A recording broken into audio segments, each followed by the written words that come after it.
for coming my final presentation today. I have a confession to make. Let me ask you one thing first. What made you study English, except for native speakers here? It's not fair, is it? So, why did you study English?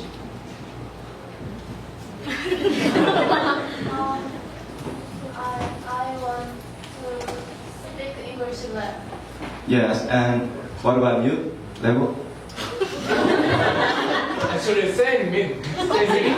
Yeah, there's many reasons for people to study English. Some people want to make foreign friends, and some people need a high score of the test, like IELTS or TOEIC or TOEFL, to get better job. And some people are just interested in English because it's second language in the world. But for me, it's totally different. You probably don't know my name. My name is John, and I used to be a hair designer for 10 years in Korea. And I quit the job 4 years ago.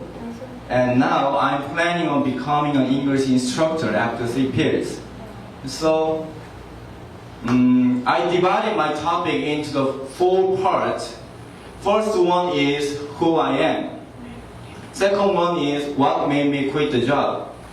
Third one is why I started learning English.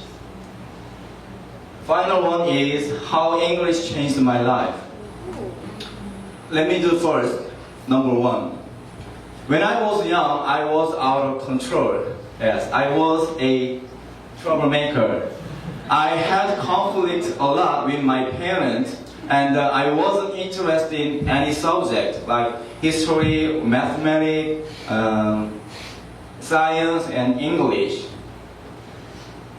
What I was interested in was hairdressing. So here's a fun story. When I was 15, my friends and I wanted to dye our hair like yellow or brown. So we bought 6 bottles of beer. And then I poured the beer into the big bowl. And we put our head into shallow beer for 20 minutes, waiting our hair change. So do you think it worked or not? Hope? No? Why is that? Harry? It's a waste of beer. Definitely it didn't work. Yeah, but these experiments couldn't stop my curiosity about hairdressing. So I decided to become a hair designer at the time. It was my first dream. But unfortunately, people think about the male hair designer at this generation. They are not as good as women. But it was really true. My high school was specialized for good kids about beauty, like hairdressing and makeup and nail art.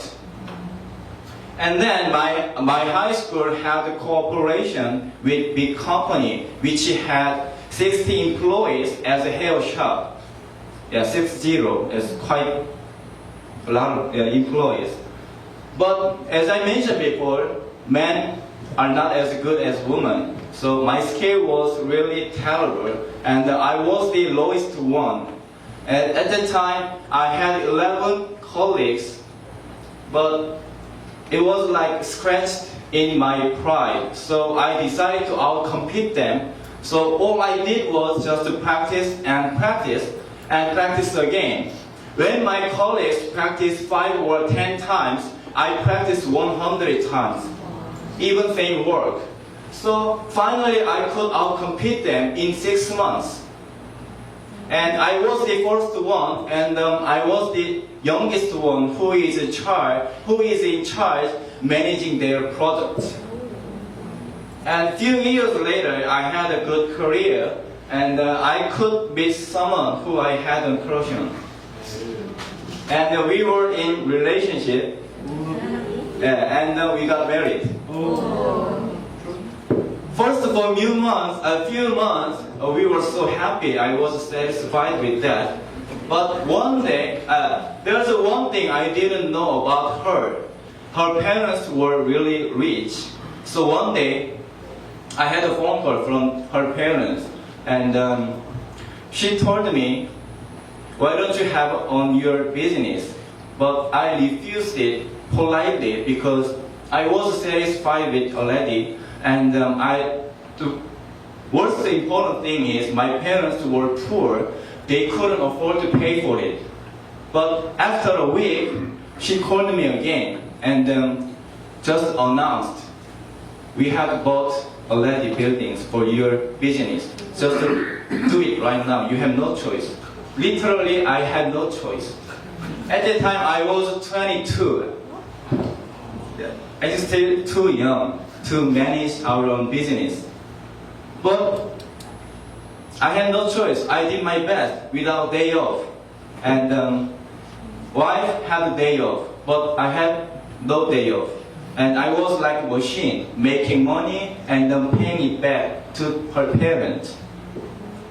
One day, bad thing happened to me. My last grandfather passed away, and I asked her to go to his funeral. But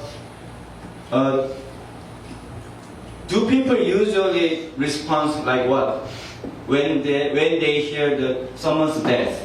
Harris?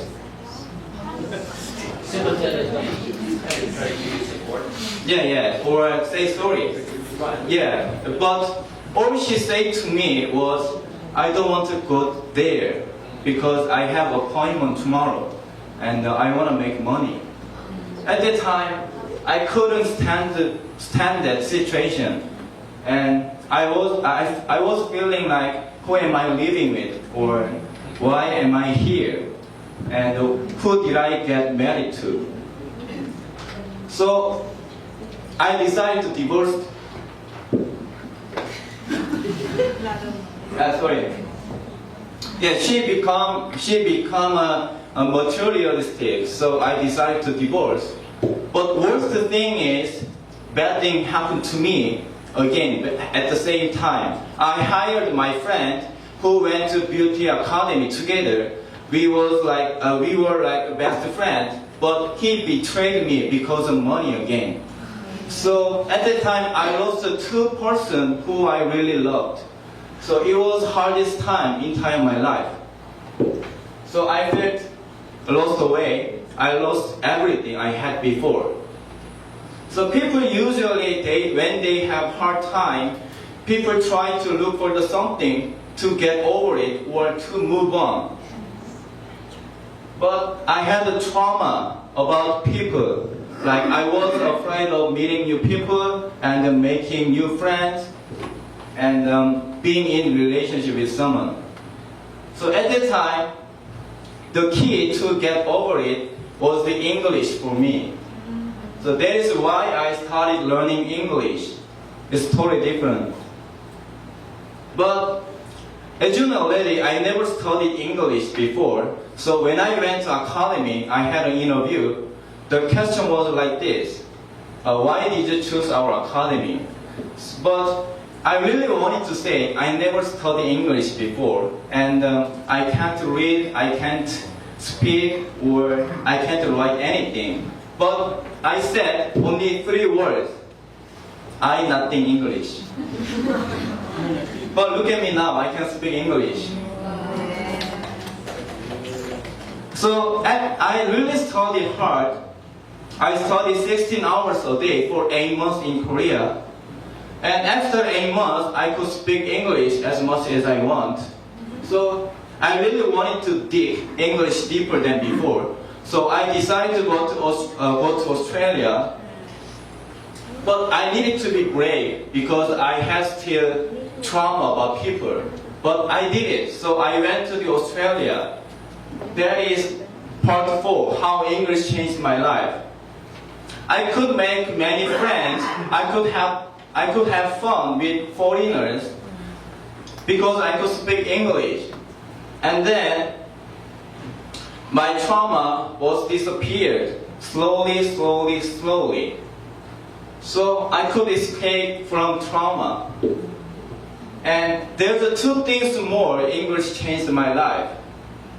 English gave me second life, and English gave me second dream to be an English instructor. So there's two messages I would like to deliver to you today. One thing is don't be afraid of challenge. This is me. Yes, I went skydiving in Australia. It was really awesome, unexplainable. And next one is don't be a frog in a well. I really like to say anyone can be anything.